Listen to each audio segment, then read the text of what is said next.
Royals. Monday afternoon in Major League Baseball, the Royals made pleasure amid their rough season by smashing the Phillies and Cy Young chaser Christopher Sanchez 15-1 to win the series. Seth Lugo pitches tonight at the Mets. From the Sports Desk, I'm Jacob Zimmerman. Sports Report brought to you by Burwell Construction. Decks, pergolas, patio covers, roofing, siding, windows, guttering, and more. 316-794-3430. We're online at burwellconstruction.com. This is Wichita's sports station, K230BY, 93.9 FM, 1410 AM, and 99.7 HD3. KGSO, Belle Plaine, Wichita. And here's what you need to know. In the round of 16 at the World Cup, Argentina rallied from a 2-0 deficit to beat Egypt 3-2. Argentina got on the board in the 79th minute. And then 4 minutes after that, here was Derek Ray on Fox. On the way through. And can they line something up here? Argentina. Oh, it's got in. It's 2-2. And who else? Lionel Messi, the savior for Argentina. Which would then score the winner in second half stoppage time. Lautaro Martinez sending it over. Enzo Fernandez. Can you believe this? Yes and no. Final score, Argentina 3, Egypt 2. Argentina to face either Switzerland or Colombia in the quarterfinals. They're scoreless at halftime in Vancouver right now. NBA Cleveland star Donovan Mitchell's agreed to a 4-year, $273 million extension. I'm Isaac Lowenkron.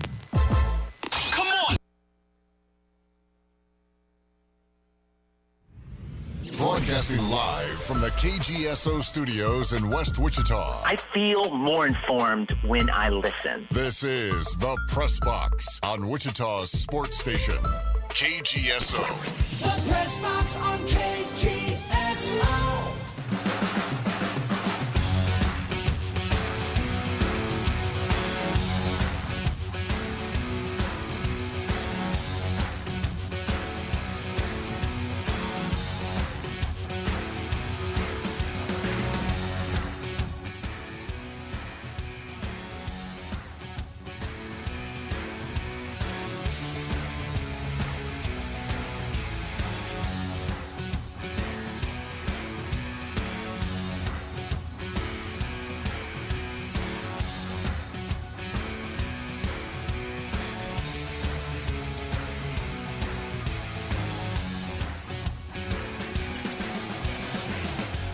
Oh, ladies and gentlemen, it is the Press Box on 1410 93.9 KGSO. In the studio, Jacob Zimmerman, Sasha Bushka. Give us a call on the Maximum Outdoor Equipment phone lines. That's 316-522-1410. As always, listen on the SC Wichita app. We are streaming live on Facebook, Twitter, Twitch, and YouTube. Check us out. Here's what's in store for today's show. I know Paul Solentrop. We usually talk with him on Thursdays. He does something called the Roundhouse Podcast on WichitaState.tv. And, well, he interviewed some newcomers, Jordan Friesen, Sierra Malonga, Nunu Jones. We're going to play some audio from that interview from a couple days back. We'll talk about some of the big storylines here in the offseason for everything Wichita State. We'll talk with Micaela Dea around 4:30. Of course, Micaela from Cake Sports. We'll talk Darren Peterson and what he's been doing in the Summer League as of late. NFL and the Comprehensive Coverage Series at 5 o'clock per usual here in the summertime. We are in the AFC East. We've got to cover the Dolphins for a little bit, but then we'll shift off. We'll go to the World Cup. We'll talk Team USA losing to Belgium. Uh-oh. And maybe more so of Argentina's comeback against Egypt. Crazy stuff. Hey, we're going to have another guest on second hour. From Garden City, he is a Stackline Communications employee. Andy Stats is down in Texas for the Big 12 Media Days, covering football for KU and K-State. I know their days are tomorrow, but he's had a bit of a look at what's going on. We'll chat with him, and we'll have a blast. Sasha, what's going on, dude? Fired up, man. It's one of the greatest days of the week. It's Tuesday, Big 12 Media Days, NBA Summer League. We're kind of can get back into our normal cadence now. The World Cup's winding down. Obviously, we'll still keep you up to date on the quarterfinals and the last 7 games of this deal. But the U.S., no longer a factor. I always having thoughts. I'm like, what changes from Fox's perspective, right? Because they're the one broadcasting, and a lot of the Fox shows are talking about it. From some people's opinion, ad nauseum. Other people are thinking maybe not enough. I do wonder kind of what the energy shift will be like post USA elimination. All right, let's go to the Maximum Outdoor Equipment phone lines. You're inside the press box. How are you? Hello, gentlemen. How are y'all? This is Corey. What's How up, y'all Corey? doing? Can't complain, Corey. This is what I think on soccer. I think Argentina gonna win it all and everything this year. They seem to have the magic on their side, right? Yeah, I just think they got like they're talking on the ESPN. Some of these young men, young ladies, they grow up with soccer in their hand. And they're fun. And I just and they just, Handballs I are think illegal, they Corey. just- Goalie. Oh yeah, it's just I think they end up winning it all because they're getting close by to that championship and they're gonna end up winning it all. And it's just not a pro soccer person in there. I think they just got to focus on what they're wanting to do. There you go, Corey. Sounds like you're hitting on the focus, the development from being a child there in Argentina. It's starting to pay off. Yeah, it's starting to pay off and everything. Well, gentlemen, we are 3 or 4 weeks or 5 weeks before the NFL get together and do spring training and stuff. And preseason, it's just to bear, coaches, assistant coaches, what they're predicting and all this, comes out and. It's just big time. I'm just waiting for that, and I'm counting the days, when college football season starts and everything else, and we got a month left. And I'm pumped up on the sports. I've been watching the tennis, Wimbledon, and everything. You're watching Wimbledon? Oh yeah, I'm watching it right now. I got it turned down. I forgot about Wimbledon. There's enough soccer going on. The tennis escaped me, but I do. I'll get locked into Wimbledon when it gets a little bit further down towards the end. It's a hell of a fortnight. Yeah, my famous tennis player. He's from Canada. He's playing today, and I love him to death. He's held some championships in the past, and he's playing today. It's awesome, and that's awesome. And I forgot. What is it? 4 weeks from today, the TBT starts. Here in Wichita. Fired up for that. It's about 2 weeks from yesterday, actually. 2 weeks. 2 weeks from yesterday, and we'll be broadcasting that live. So hopefully everyone's excited for the TBT. Corey, you're the man. Yeah. Thanks. You too. Thanks, Corey. We appreciate it. 522-1410. Thanks to the Maximum Outdoor Equipment phone lines. And, I got to think maybe today's another day where we look at giving away a pair of tickets. I'm all for it. It's a fortnight away. You know what a fortnight is? Are you just, what are you dropping that word for? 2 weeks. 2 weeks, that's a fortnight. That's how long Wimbledon lasts. So that's what they call it over there. That's what they is that what they named the video game after? I don't know, maybe. I've never played the video game. Have you played the video game? I've played it once. I've never owned it. Okay. Yeah. I don't know anything about the video game. All right. What I do know about is some Shocker basketball, and we've got some audio to dive into. Let's waste no time here, Sasha.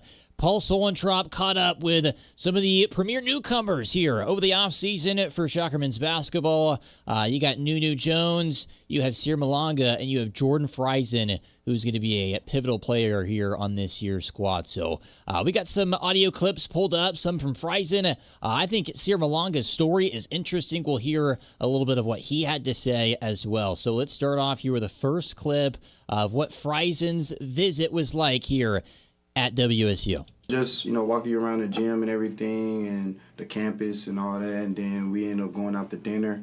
And obviously I met with Coach Mills in his office and we had a real sit down, watch some film and stuff like that.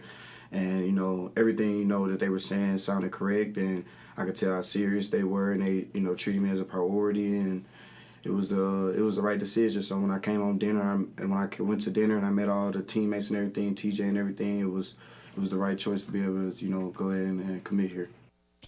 I think for Wichita State, one of my big takeaways from this interview entirely, the Roundhouse podcast with Paul Solentrop, is just how quickly Friesen got here and thought, you know what, Wichita State is the perfect place for me. And maybe he had already thought this going to his visit, right? Of course, with Kenyon Giles being the lead point guard, the responsibility he had and everyone else kind of developing around him, I think Friesen sees that move away from Giles as a perfect, shoes to fill opportunity. And then everything he saw here, it checked the box at Wichita State. The key takeaway from what I hear in that clip is like a coach always asks his players to be prepared, to prepare for the games, and it shows a level of preparation by the staff that they were able to show to Friesen, that they knew what they thought he could do and what he could do within their system, and it's not a fly-by-night operation. And I'd like to think most Division I college basketball programs would operate that way, but I'm sure it spreads the gamut, as you may think. So it's good to hear that he felt that way on his visit. I do think the film study has been one of those calling cards, something that Paul Mills and his coaching staff are really priding themselves on, of having an advantage here in the portal era. So let's go to the next clip here from Friesen. And look, guys, he was telling us that the coaches really saw his passing ability.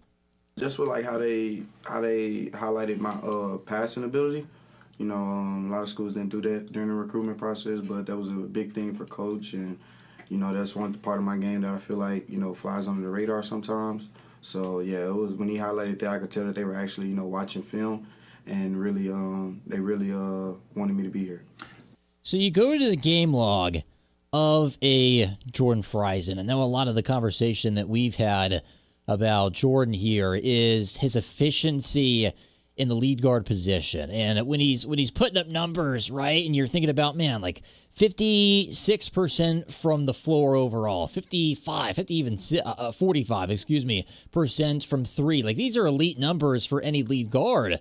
But you kind of mentioned the passing. Sometimes the assist number doesn't tell the full story. Like, guys have to make and convert on the opportunities that you give them. And so kind of looking through here at the assist numbers, like he'll rattle off 5, 6, 7 kind of in a row. But I think there's a world, like he actually did not have a single game where he hit double-digit assists. I think that'll change based off of what we're hearing from the hype and maybe his confidence in his passing game and really the targets that Wichita State has at their disposal. Guys like TJ Williams and Dylan Petit who can put the ball in the basket. I think he will hit a 10-assist game this year. Yeah, listen, we've raved about his efficiency. And by the way, assist numbers are lower in college than the NBA. That's just like a 5-assist game is pretty good in a college game. Right. But we raved about his efficiency shooting-wise, but he was also top 100 in the country in assist rate. I don't know exactly how they calculate that, but per KenPom, he had a 29.5 assist rate. And I think the Shockers have a few guys, a few of the returners that are going to take a step in the right direction in putting the ball in the basket. So having a point guard that's going to distribute a little bit more instead of just a player who kind of rely, like everybody else has to rely on offensive rebounding to get their opportunities, it was an okay strategy last year, but I think that changes around a little bit this year. It's assist rates probably having to deal with like total touches and turnovers factored in, as well as getting the assists, of course. So next clip, final one from Jordan, likely our starting point guard coming this November, as Friesen talked about, hey, there's a lot more contact at these Paul Mills practices. They physical, to be honest. When we play, I think we be a couple fouls that go on call here and there. We be I think we do a lot of grabbing and pulling, bumping. So yeah, I think that's probably what stood out the most to me is like the jump in physicality so far. But you'll get used to it as you keep going. You just got to be tough. Like you got to get a stop, or you got to buy in and get a rebound. You got to box out, something like that. So I feel like, and then pushing the transition, like playing fast. So I feel like those are the biggest three that have stood out to me yesterday after just one day. So, yeah, I feel like those are big emphasis for us. Now, one of these days, I hope to get out to a live practice because it seems like there's like this continuous possession drill where the rebound focus is the priority. And I don't think there's been a single player that I've heard of, in my time here covering Wichita State under this Paul Mills era that is not like led with this kind of question with the rebounding and the physicality. That seems to be an absolute demand with every player on the roster. Yeah, and another thing I caught in there, right, or heard in there as he was talking is about pushing it, getting out in transition. And I think the Shockers are set up to maybe play a little bit faster this year. They were 210th in the country in tempo. last year, and a lot of that was offensive tempo being slow, not necessarily just the defense slowing things down. And so I think with players like Dylan Battie and TJ Williams in the front court, those are both guys who I think can pull down a rebound and push the pace the other way. And then Friesen, I think, is going to be a pace pusher as well. So I'd like to see, and I think we will see, Wichita State get out on the break after a defensive rebound a little bit more often this year, which will be an exciting brand of basketball. Speaking of exciting, you got Devin Slane over here on Facebook saying exciting 3 times like he's Tim Tebow. You also are commenting on something with the coaching staff. Devin, clear up that, kind of retype that. He's talking about Friends University coaching staff. It's going to have Nick Jones, and I believe he means Kellen Marshall on it, which would be Greg Marshall's son, who was a manager at Wichita State once upon a time. Nick Jones, I'll have to research that a little bit. But Kellen Marshall, not surprised to hear that, but it's interesting for sure. Devin, we're talking your favorite thing, that is Shocker men's basketball, and you're also hyped up. You're spamming Messi here in the chat. You guys can comment on Facebook, YouTube, Twitter, or Twitch. But yeah, he's also excited for some Shocker hoops. Nick Jones is the new head coach, by the way, coming. But Kellen Marshall, I guess, is going to be joining him, unless he does mean Kalen Marshall and it's someone else completely. You'll have to call and clarify, Devin. All right, so in that Roundhouse podcast with Paul Solendrop, Jordan Friesen played some audio clips there. Now, I think Sear Malanga's story is quite interesting. Guys, he played in the American for 2 seasons back 2024, 2025 at East Carolina. Didn't get a ton of run. He didn't play a ton either at New Mexico State. He appeared in 24 games. When he did appear, averaged 12 minutes per, just shy of 4 points per game. So he's relatively new to basketball. You'll hear about that here in just a moment. But first, guys, Sear Malanga, maybe the reason he ultimately chose Wichita State, on top of a few other reasons, his connection to Paul Mills. Yes, it's pretty much based on the coaches, the coaching staff. Actually, when I was in high school, my first visit I went was at ORU when Coach Mills was coaching there, so I had to visit him. And just being in this process, being in the transfer portal after NMSU, so I got to talk with Coach Polino, and then, of course, I already know the coaching staff from playing at ECU, so that made it much easier for me to just come in here. Is there anyone that Paul Mills and PJ Kuzner don't know?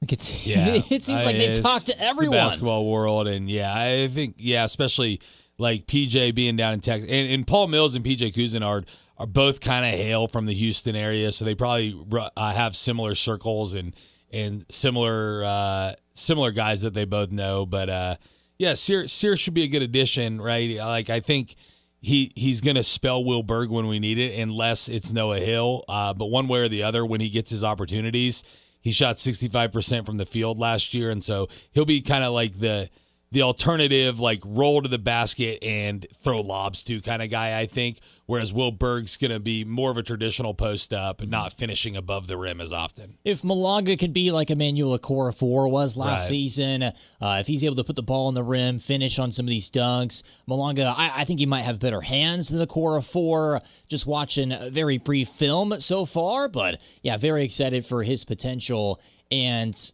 look, here's maybe another reason as to why he chose Wichita State, but this has to do with a childhood basketball interest from when he was in Congo. Sear Malanga. Yeah, growing up, 24 always has been my favorite number, based on Kobe Bryant, because back home I used to watch a lot of Kobe's.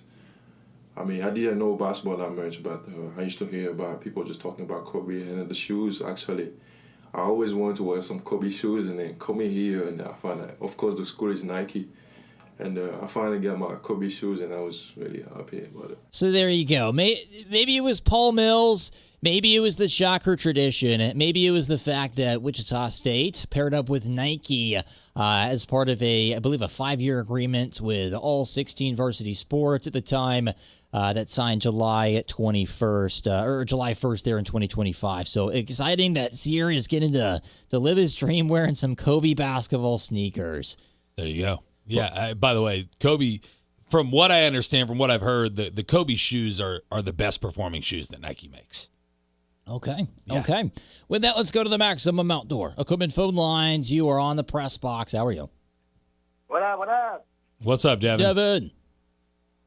Hey, I don't have a whole lot of time, but I just wanted to, since you guys are talking Shocker basketball, and it's a whole different time frame from this morning, but Brett Kimnitz came on this morning and, kind of gave a spiel out about what Shocker basketball means to, Wichita, and what, the fan base can do to be competitive and to be, part of those glory days.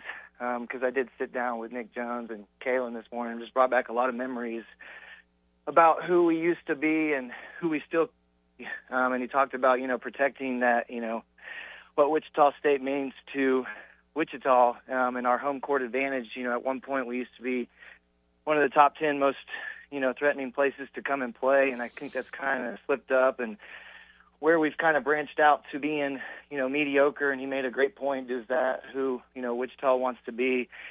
And made another valid point that, when Wichita State's doing well, they're kind of the heartbeat of Wichita, and I just kind of wanted to piggyback onto that. And, if there's people listening, there's a good group of dudes that are going to be on that court this year, and I hope, Wichita gets out and supports. We shouldn't just sell out this summer for the TBT. I think it should continue into what catapults all of the sports there at Wichita State. Yeah. So, with my 2 cents, I just hope anybody that's listening, I really hope that this summer with TBT is a good showing, but I also hope that, game one for Wichita State, these guys show up, that, coaching staff has put in a lot of work, and I've never been more excited for a season upcoming. Yeah. I just hope people get out and support and understand that those ticket sales, those hot dog sales is what supports this team. So get out and support. But with that being said, I got to go. Right. Hope you guys have a good day. Thanks, Drink some Devin. more water. Be kind to one Appreciate another. it. Sounds out of breath. I couldn't agree more with what Devin's saying, and I want to follow up on what he's saying, because I think a couple of days ago we were talking about TBT, and it may have come across that I was being negative about TBT, and even I think Devin's the one who called it out on the Facebook feed, and that's not the case at all. I'm really excited about TBT. I hope TBT sells out every game. We're broadcasting it. We've got tickets to give away. I'm fired up about it. I just want people to realize, once the regular season comes around, the actual Shocker basketball season, to come out and support these current Shockers. And if you're willing to go to the TBT, you should be willing to go to a Shocker basketball game, and I think you should do both.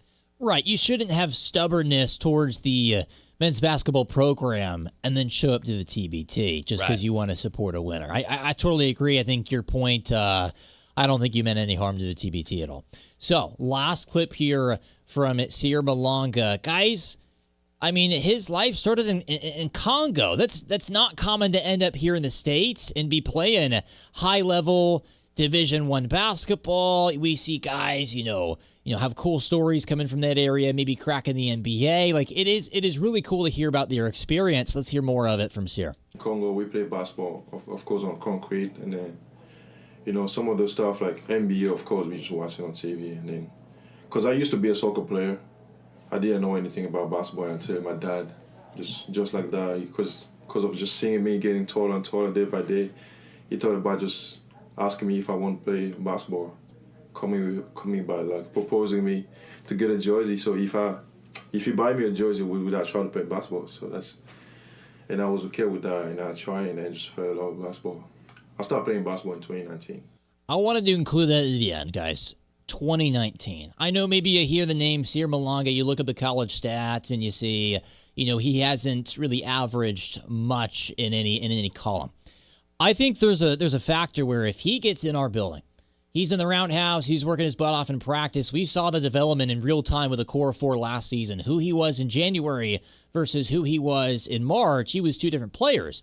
I think we could see the same thing happen with Sierra Malanga because, guys, this is like year 7 for him playing basketball. Like, I think there's a ceiling that he can still hit as a real player in this rotation. And hearing his story, I think, last year, I remember I was at a press conference and You had Will Berg was talking about the connection that he's built up with the core four, and so far, so good with Malonga and Berg, kind of being two big men from outside of the States. Yeah, and listen, I'll say this. I think the new 5 to play 5 could be huge for Malonga because this is his 4th year in college basketball. He's one of the guys who gets an extra year of eligibility.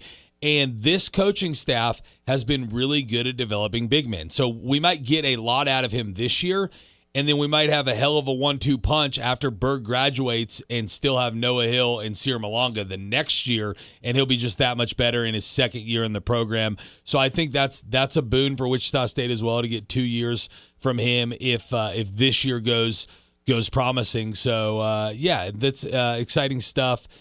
To see the development of Malonga this year, and hopefully we see a good player from him, and hopefully those 3 guys are fighting hard for minutes, right? And it's hard to decide who gets them. Other tidbits from the recent interview on WichitaState.tv with Paul Solentrop on the Roundhouse Podcast with these new incomers to Shocker men's basketball. Nunu Jones won a 5A state title in Texas with Dylan Batee. I think when you get to have a former teammate on the squad, the vibes are going to be great. He'll have a smile on his face throughout the season. Paul Solentrop asked him, who'd be your first player if you were starting an NBA franchise? Sears chose Giannis, Friesen chose Wemby, Nunu chose LeBron. I thought it was funny. Yeah, we'll talk with Micaela Dea next up. Call the Press Box now on the Maximum Outdoor Equipment phone lines at 522-1410. The Press Box on KGSO.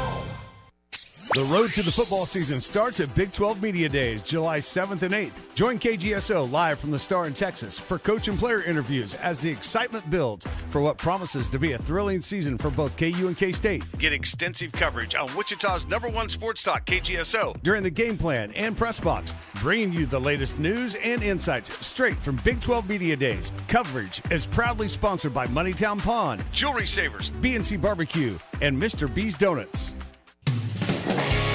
Coins and bullion, Kansas's premier bullion dealer. Do you need to get rid of some jewelry? Don't waste any time and stop by Phil's Coins and Bullion today. Phil's Coins will give you top dollar for any of your unwanted jewelry. Whether it's gold or silver, get the most out of the unwanted jewelry in your drawer and do it with Phil's Coins and Bullion, 9344 West Central Avenue. Phil's Coins and Bullion. Phil'sCoins.com.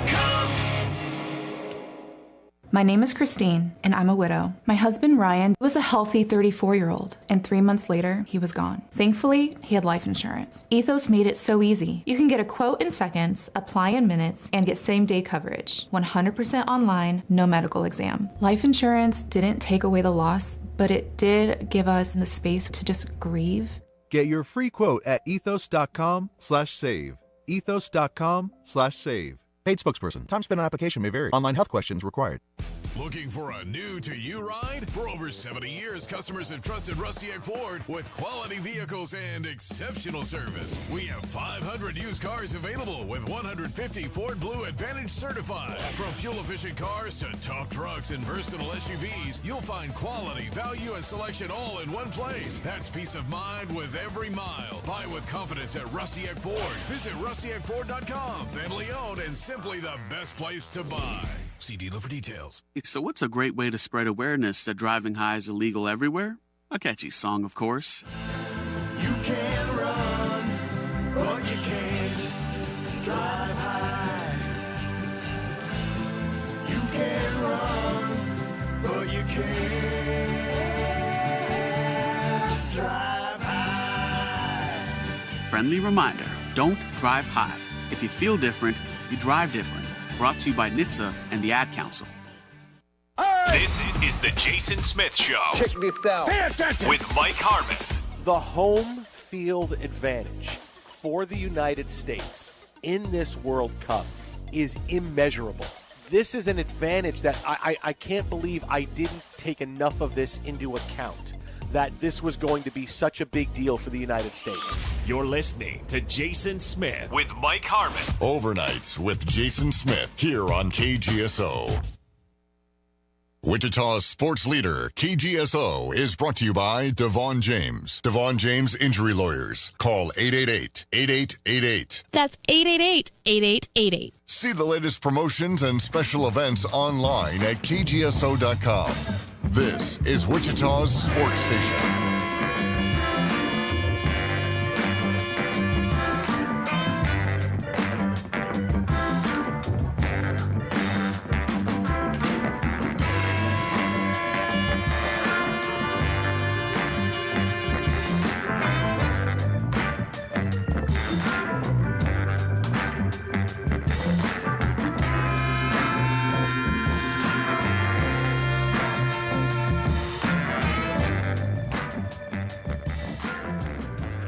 Alrighty, it's that time of the week. Let's go to the Maximum Outdoor Equipment phone lines. Coming in from Cake Sports, she is Micaela Dea. Micaela, how are you? Hello, I am doing great. My mood is always boosted when I get to chat with you guys. Let's go. She puts on a great face. Maybe it's becoming reality at this point. She's stuck with us around this time pretty much every Tuesday. Oh, Micaela. Look, the sports world is kind of crazy right now.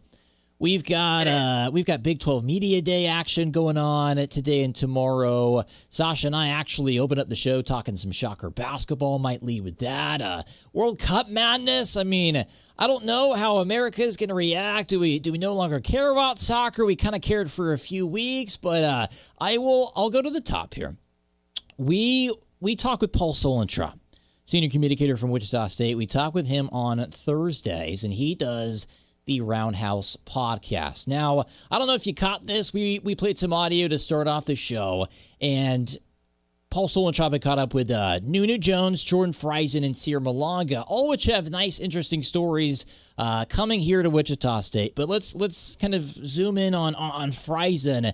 One of the things that stuck out to me was his takeaway on getting introduced to Paul Mills practices. And I think just about every player that we've heard of, when asked about the physicality, talks about, oh man, that's Paul Mills' staple, the rebounding, and now Friesen's getting a taste of it. Kind of go through what your expectation is with Jordan Friesen this season, and maybe you've heard similar rumbles to me as far as these tough, hard-nosed, elbow-throwing practices to get ready for the season with Paul Mills. I think Jordan Friesen will adjust.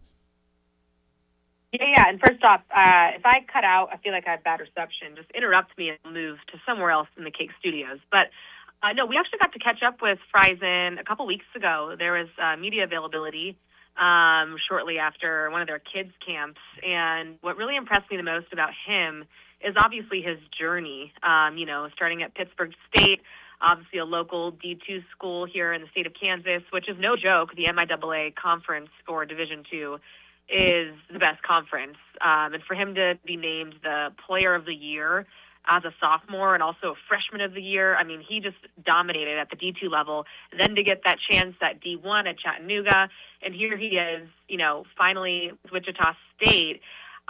What really just impressed me with him is just his drive and his work ethic and how much he really wanted to just take over. I know you mentioned the rebounding aspects, but just also the offense and kind of maybe fill in those shoes. I know not everyone's always the same, but of Kenyon Giles, who we're missing out on, obviously, as he left the program. And so I just loved that his first chance to talk with us, he was really just ready to step in there and prove to us as media members as much as he could, to kind of tell the whole world and tell the community that he's ready to take the keys and run with it. Yeah, it's interesting, too. I don't think we really got a chance to talk to you about the 5 to play 5 rule very much on the show. But Friesen and Malanga, two of the newcomers, are both guys who benefit from that and could have 2 years in a Shocker uniform. How big is that for the Shockers to have some additional time to develop these guys and maybe 2 years for a guy like Friesen to make an impact on this program? Oh, huge. And because that's what we want to see, obviously, in college athletics, because it's rare nowadays, is longevity. And for them to stay a little bit longer, that's what we're already experiencing right now with this group coming back. All these guys, 10 of them from last season for Paul Mills and staff, for them to want to stay and kind of maybe build that identity because, it's really been from the ground up for Mills. And honestly, I'm the first to really congratulate him with how steady he's been each year. Now, it hasn't really been flashy per se, but it's been steady with the growth that we've seen since he took over, since Isaac Brown was let go, and, just the past decade that we've seen with Wichita State basketball, not really fulfilling expectations. And so, I definitely think that with them staying for the 5 for 5, that's going to be huge for Wichita State in the long run because recruiting's hard. We saw that donor, we did talk about it a little bit last week, say, hey, someone matched this $500,000. Hopefully, I haven't heard any news yet of any donors kind of stepping in there. Oh. Sort of money. But no, I mean, it's just from in the off season, what I've seen in the last years. We are having a little trouble with the connection, Micaela. We were kind of in and out at the end of that answer. Sorry, I just said optimism in the summertime is great with Paul Mills, and that's what we've seen the last couple of years. Yeah. Well, there you go. Micaela, I will move off of college sports here for a sec. I know maybe we're a little timid here to get to the World Cup. Yeah, a lot of hype for last night's game, 7:00 start, the United States and Belgium, and even though we were down 2-1, it kind of felt like, hey, we're still in this. And then there was a tough blunder by the goalie of the United States, and from that point on, it was a wrap. It was over. Belgium, they're flaunting their win. They're saying, Balogun, he shouldn't even been able to play, and we still beat you down anyway. It's kind of embarrassing from that angle. What are your thoughts here on a Tuesday afternoon after the Americans had a tough loss? Hopefully this is... Oh, sorry to cut you off. I moved outside. Hopefully this is better. Don't know what's happening today. I guess the airwaves don't want me. But yeah, am I good to talk now? Yeah. Yes, you're good to talk now. USA World Cup. Yes. Yeah, so I just did not get a good vibe at all yesterday with, everything that went down with the red card, obviously being reversed and Balogun getting to play. What we saw with Team USA early on was the offense shining. Now, we knew that Belgium was going to have a great defensive front and be good on defense, and last night it just seemed like they just fell apart. And it was difficult to see, too, because Balogun was back. And here we are. I just, I always preach the vibes, guys. And I just knew, I'm like, there's just no way we're going to get this free pass here. And the whole world hates us. And we're going to go on and win the cup. There's just no way, because then everyone would say it'd be a fluke. But Belgium is tough for sure. Yeah, Belgium played well, and the vibes weren't great. And just from the start of the game, USA looked a little shell-shocked. It looked like Belgium was the one playing at home. Is a tough loss, and hopefully we can take something positive as a whole out of this World Cup. But last night was very deflating.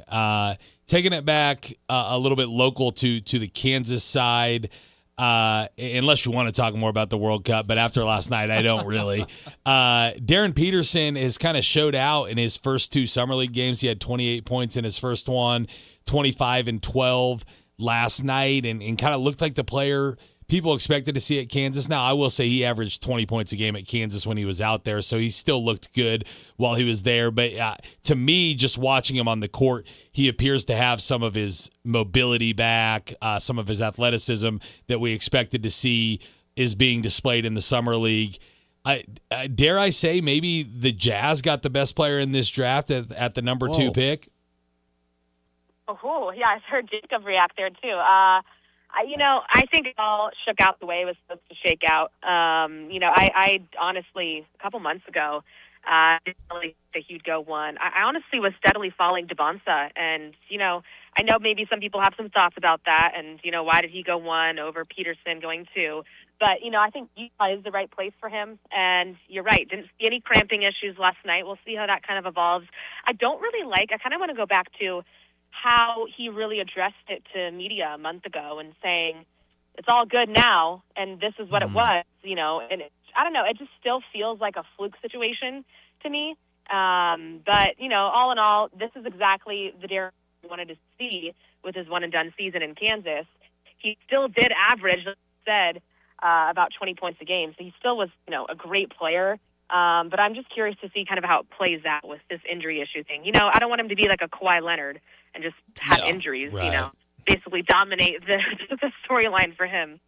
But the other side of the coin, though, Micaela, is I think if you have a lot of Kansas fans who maybe Darren Peterson goes on to play 80, 82 games next year for the Utah Jazz, like a lot of KU fans are going to feel like, man, like what kind of version really showed up here in Lawrence? Was it really all just because of the creatine situation? Was he interested in playing college basketball? I think there'd be a lot more of frowny faces in Lawrence if he goes on to have a nice season up in Salt Lake, especially in the health department. So, yeah, Darren Peterson certainly going to make the show. We'll probably talk more about that Summer League performance from last night here later on in the first hour of the show. Micaela, I will stay here technically in the region, kind of all the Big 12. Of course, KU and K-State. We've got one of the members of the staff, Andy Statz, is down there in Texas to cover Big 12 Media Days. We'll be talking with him, I believe, later on here in the show, and then, of course, again tomorrow. But kind of give the audience a bit of a refresher of what happens at these football media days, why they have them. I know maybe last year certain coaches didn't really want to predict a whole lot of what was going to happen in the season, but kind of just go through what happens at these Big 12 media days, maybe anything you're looking for specifically from a KU or K-State side. Yeah, they're so much fun. I was able to go a couple years ago. I think Brett Yormark's first one, maybe second. But no, I mean, the big head first, I'm sure you already talked about, with Monster Energy being the new entitlement sponsor. So now we get to call it Monster Energy Big 12 football, whatever. We'll see how that holds on radio hits throughout the season. I don't know if I can say that every time. That's kind of a talker. No, I'm just kidding. But no, these are fun times. You know, you get a lot of the veterans that show up to these things. You know, obviously the quarterback and top players will be there, but you know, guys that maybe don't get a lot of screen time, we'll talk about the team, and you kind of just get to feel this is their time to shine and kind of preview the coming season. And so tomorrow is when KU and K-State talks, but really this Brett Yormark presser is the most important. Mind, it kind of sets the tone for the Big 12 Media Days. So that was the huge announcement today with Monster Energy partnership. I kind of wish it was Celsius because that's my preferred energy drink of choice. But yeah, no, I mean, Brett Yormark, I got to say too, you know, as much as people maybe don't like him, maybe they do like you. On expanding the Big 12 conference. As we know, it's the Big 16 with 16 teams in it now, but I kind of like it. The growth aspect is kind of fun to watch, and you got to be competitive nowadays in this era of college athletics. I will say this. You can name your conference the Monster Energy Big 12, but they can't force me to say that every time I say the Big 12. Is it just the conference is sponsored? Maybe force me to say it's just fun, you know. Try it. It's a talker for sure. Yeah. Listen, I don't have an energy drink of choice. I stay away from them. But I'll ask you this: the TBT is just a couple of weeks away. The roster is mostly announced. I think pretty much it's known who's going to be taking the floor for the aftershocks. Good chance to repeat. What do you think goes down in Koch Arena, at least with this first matchup against the New Mexico alumni team? And how fun would it be to get to play the KU or K-State alumni team after that if they can win? Oh, it'd be amazing. Yeah, honestly, you know, we say this every year. The home court advantage is huge, and that's something that thankfully Wichita State has been known for with the TBT. As far as defending the crown, you know, we get Fran Camp every year. Keene, it's great to have him. Trey Wade, he's been in it for the last couple years. Yeah, I don't know. It's hard to really predict these things. And I think that you guys maybe say the same thing. You know, it's something that, obviously, as we know, it's a couple weeks, this little tournament. I shouldn't say little. What am I saying? They get $2 million now. Sheesh. But, no, it's hard to really predict because you don't know what these guys are doing throughout the year. We don't get a little sneak peek of their preparation. We get one little media availability before games start, and then, boom, they're out on the court. And you kind of get to see it. But that's the fun part. You get to see it evolve on the court, and that's where last season was so much fun. And, again, all kudos and credit to Wichita State getting to host and being one of the best just crowds in history of the tournament, which is nice. And I think continuity is tough to get in a tournament like the TBT. It's kind of like AAU basketball for the professionals, right? And there's a lot of turnover. Yeah. You know, sometimes we've seen in years past these alumni teams, well, teams maybe aren't even alumni teams, and they're just getting whoever they can. I think the fact that this group won last season, and then they're going to head into this year with those 6 full games under their belt, it should be doing wonders for the team. So She is Micaela Dea from Cake Sports. Hop on X, a.k.a. Twitter, and give her a follow. That's Micaela Dea, DEA TV. Micaela, you're the best. Thanks for doing my reception. It can't keep me away from you guys. Thanks, Micaela. Thanks for managing. We appreciate it. 522-1410 on the other side. Yeah, I might continue that discussion with Darren Peterson in the Summer League. We got our comprehensive coverage series today at 5 o'clock, talking the Dolphins. But we'll talk a lot more World Cup around 5 o'clock, too. We'll be back. It is KGSO, your longest-running sports talk station here in Wichita. This segment of the Press Box is brought to you by Wichita Clear Bra, the ultimate car care and protection. Online at wichitaclearbra.com. The Press Box on KGSO. This is The Herd. You got to be consistent. With Colin Cowherd. Mic check. All right, this is interesting. Draymond Green of the Warriors has declined his roughly $28 million option to become a free agent. Again, doesn't mean he's leaving. What he is doing is signaling to you and I, LeBron and AD may be Warriors. I like this move. This is The Herd. Weekdays at 11 a.m. right here on KGSO and on the SC Wichita app. Wichita Clear Bra, your quality auto spa. Window tinting, ceramic coating, paint protection film, vinyl wraps, full wraps, clear, stealth, and color.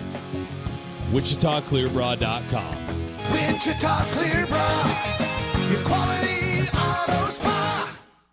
So what's a great way to spread awareness that driving high is illegal everywhere? A catchy song, of course. You can run, but you can't drive high. You can run, but you can't drive high. Friendly reminder, don't drive high. If you feel different, you drive different. Brought to you by NHTSA and the Ad Council. Let's talk about the X's and O's of family entertainment. Every parent in Kansas knows the importance of being able to draw up an activity that'll get you out of the house for a couple of hours. But it needs to be affordable. It needs to be family-friendly. Above all, it needs to be fun. Now, let's talk about high school sports. Bang for your buck, school sports provide the perfect game plan for your family. You'll enjoy all of the drama and excitement competitive sports offer. You'll be supporting the future leaders of our community in a meaningful way. Best of all, you can take the entire family without breaking the bank. Heck, you won't even dent it. Now, enough chalk talk. Let's get out there and see what's playing at the high school in your community. School sports. Good for our kids, good for our community. This message presented by the Kansas State High School Activities Association and the Kansas Interscholastic Athletic Administrators Association. Ladies and gentlemen, this is The Odd Couple with Rob Parker and Kelvin Washington. We saw it with Luka, right, a year ago. Didn't want to pay him the $350, right, that he was entitled to. Memphis didn't want to pay Ja. The Celtics, if they didn't trade Jaylen Brown, they already owe him. And it appears now as if teams are saying, like, we'll pay one guy we think is generational talent, but there's no way we're going to pay two. And even in the job, we know his whole situation. They didn't want to pay him. They let LaMelo Ball go. He was due for, you know what I mean? Like, you see all of these players who have been moved, who you were shocked at being moved, are all owed big money if they stay with their teams. This is The Odd Couple with Rob Parker and Kelvin Washington. Evenings on KGSO. And find KGSO on the SC Wichita app. The TBT tournament is here, and we have you covered. This is Wichita's sports station, KGSO. You know she gon' burn down everything. She lost in this in her pastime, and I've been burned for the last time. Time. Whoa, I've been burned for the last time. Time. Whoa, I've been burned for the last time. It started out like any other morning. The sky was red. He took it as a warning. She kicked the hive, now the bees are swarming. Now play the victim to the crowd starts forming. She got a history of making a scene, yeah. She tell a story, she got started like he's the executioner and she's the queen. And he's the one whose neck is in a guillotine. And he said, I'm a match, she kerosene. You know she gon' burn down everything. She lost this in her pastime, and I've been burned for the last time. Okie dokie. Huge shout out to Micaela Dea, as always, being a massive staple of the show. And look, I had a feeling I was looking over at the phones. It's always a good time to call the show. And so let's do it. Here, courtesy of Maximum Outdoor Equipment. You are inside of the press box. What's up? You know what's up. It's that time when I call and you had the feeling when you were looking over at the phone. You're like, I got a feeling. I know who this is. A-Train. I could hear you coming, man. And what better time to call right after an interview that you done had with Mac D, Micaela. Mickey D? Yeah. Mickey D. She's the girl. She's got it. Let me see if I can do like the American Dream, Dusty Road. Let me tell you, baby, she's got it. She couldn't get rid of it if she wanted to because she just got it like that. Keeping in talks, though, with the TBT. And, the defending champs. That's a good target to have on your back, defending champs. But what I want to talk about is the inception of the aftershocks. Because, for it to be where it's at now, there had to be a start. And it seemed like lost in that was the one that founded it, and you don't even hear no mention of it or mention of him. That being one Karan Bradley, who also former Shocker who played under Mark Turgeon. So I was just wondering, when can we also give him his due? Because without him starting it, there probably wouldn't have been no aftershocks. So I just wanted to bring that up, and maybe one of these days you'll get someone on the show and kind of talk about that at length. And that's pretty much all I have, but I want to bring that up because even with the success we've had, you never want to forget where you started at. And I want to bring that up, and I'll hang up and listen. We appreciate it, Anthony. Thanks for the call. 522-1410. Yeah, I remember Karan Bradley as a player, and now that Anthony mentions it, I vaguely remember him getting this whole thing going, and that is confirmed online. He kind of gave up the reins of it because he probably didn't have the time to do it anymore. But it is awesome that he got it started and kind of started, and it seems like just a short period of time, but it's been. This is probably, I think, going to be their 8th tournament as a team. So it's been really fun to watch it evolve over the years.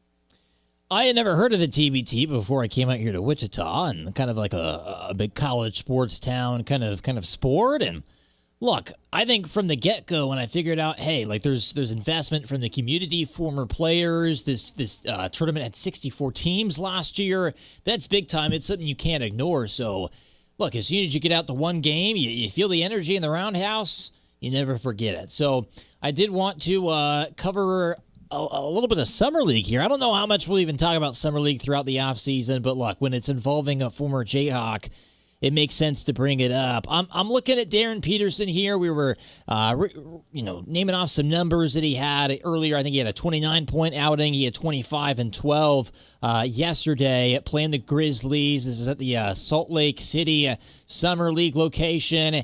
And guys, Darren Peterson, He looked good, man. He's getting to his spots. He's going downhill off of pick and rolls, sometimes out of ISOs. He's getting into the paint and dishing to the corner. And what Darren Peterson seems to be doing, that I don't want to say like it's drastically different from KU. The sample size is not big enough yet. But his slashing ability, this is kind of why I compared him a little bit to SGA. His ability to kind of have one shoulder turn, appear like, oh, I'm just going to sit here and dribble the ball up or maybe back it out and then bloop, just go right past you and get to 10 feet, settle for a jumper, turn around, or get to the cup. Like Darren Peterson is a 3-level scorer, and the way he's looking right now, he's going to be a bucket. I watched that game for about 10 minutes last night, and that's all you had to watch if you watched enough KU basketball last year. In a Jayhawk uniform, he scored 20. He looked like a really good shooter who had the ability to get open and get a shot, but that was it, right? He didn't look like a 3-level. He didn't look like a slasher. He didn't look like a facilitator. He didn't look like a guy who was going to get to the rim very often. He looked different in that 10 minutes I watched him last night in Summer League than he did in a KU uniform. And that's what's disappointing if you're a Jayhawk fan, is that you didn't get the best of Darren Peterson. You didn't get the number 1 overall pick. Now, that said, it's 2 Summer League games, right?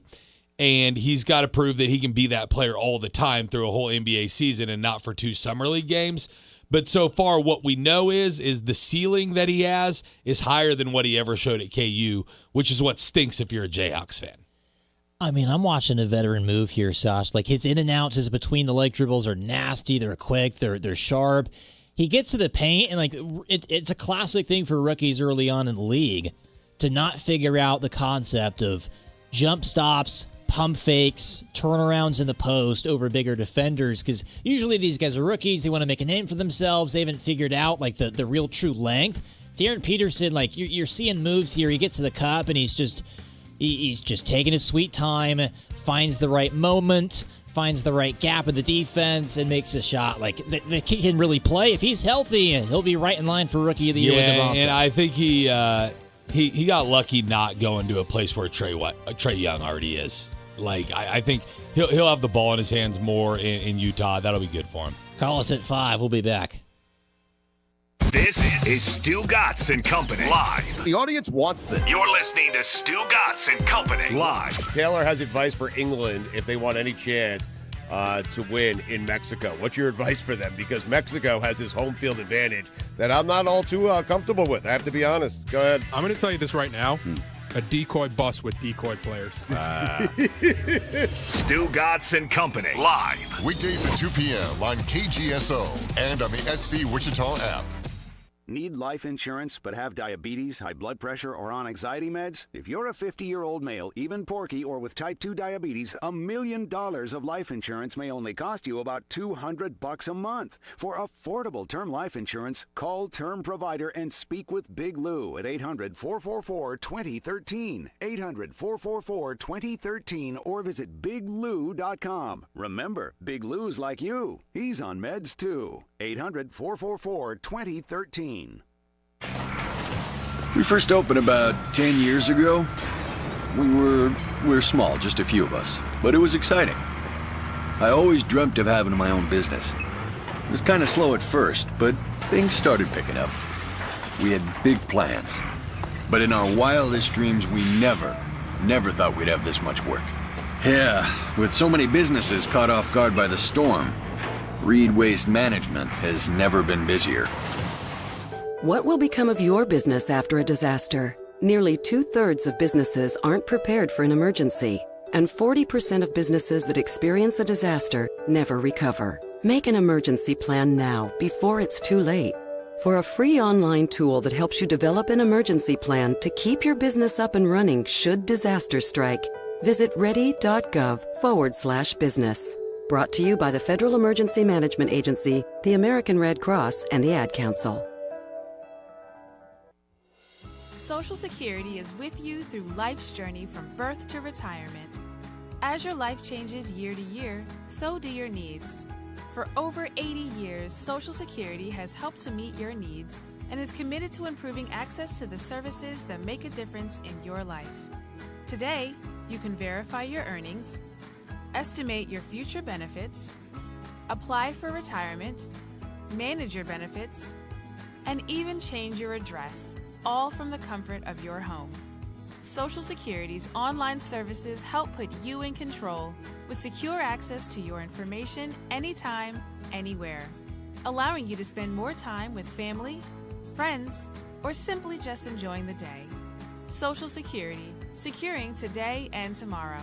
See what you can do online at socialsecurity.gov. Produced at U.S. taxpayer expense.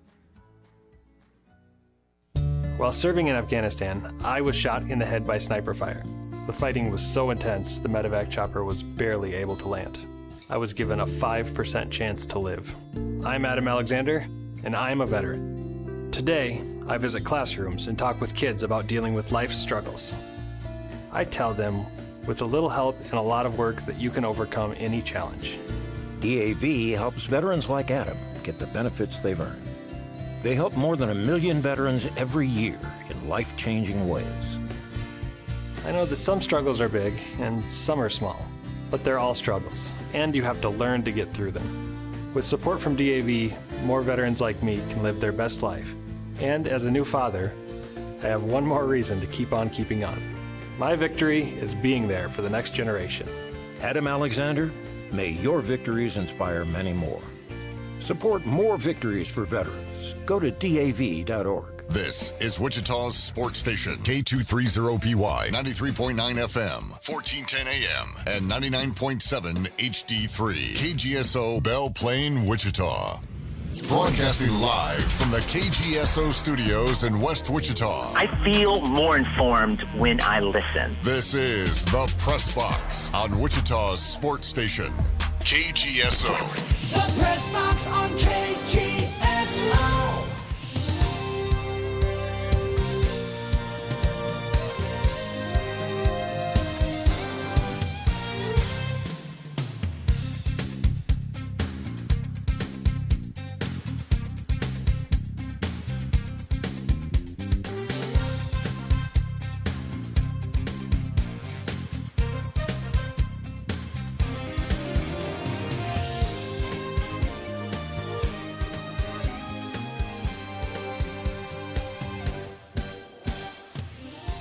We've made it through an hour of the Press Box. Don't worry, we're not sick of talking to you yet. Here on KGSO. It's getting close, though. 1410, 93.9. Some days are tough. They call it the dog days of summer for a reason. Call the show, 522-1410 on the Maximum Outdoor Equipment phone lines. So far today, we've covered a lot. We talked Peterson there at the end of the first hour, a little Summer League hype. Micaela Dea joins the show per usual around 4:30 here on Tuesdays. And, well, we talked some Wichita State newcomers from the audio that was recently out with the Roundhouse podcast with Paul Solentrop. Find that on wichitastate.tv. Here in hour two, we'll resume our comprehensive coverage series. We're going to kind of go short with it today. We're in the AFC East. We got the Dolphins. We know it's the Dolphins. And, hey, we got World Cup action. We'll talk about that as well. And we'll give away some TBT tickets here later on in the segment. We'll try to talk with Andy Stats from the Big 12 Media Days down in Texas. So that should be an absolute blast here coming up in around 20 minutes. Sasha, I know like we hit on the Jets yesterday. We talked about the Breece Hall angle. We're going to get through it, man. We're going to get through it. I had the Jets. I guess I'm taking the ceiling of 5-12. You got 3-14. Yeah, listen, that's probably the floor. Like, I can't see them winning less than 3 games. So usually I'm a little bit more optimistic on teams. I just think the Jets stink. All right, we're going to go rapid fire on this one today. Last season, what happened to Miami? Well, look, guys, they weren't as bad as they're going to be this year. Let's put it that way. They did start 1-6, and they did manage to finish 7-10. So they went on a 4-game win streak, believe it or not, and that did include a win over the Buffalo Bills. Shocking, right? That was a 30-13 win back in early November, week 10. You even carried it through the bye week. Yeah, you beat New Orleans before they got hot. So, hey, Miami, maybe a little bit better than public perception last season, but under Mike McDaniel, this team has kind of been dorky, and that era is now over. Yeah, and they dealt with a lot of adversity last year. Tyreek Hill goes out early in the year. In and out of the lineup was the guy who's in Waddle, who's in Denver now.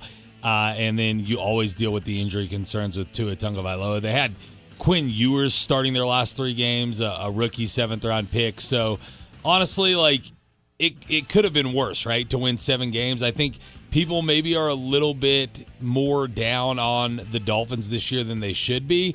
It all depends on what you think of Malik Willis, right? Because Tua, for all the injury concerns, was sometimes effective when he was in there. He was kind of up and down, right? He had some good years, and late in the season, the Dolphins picked up some wins, and it was with Tua in the lineup. So it'll be interesting to see.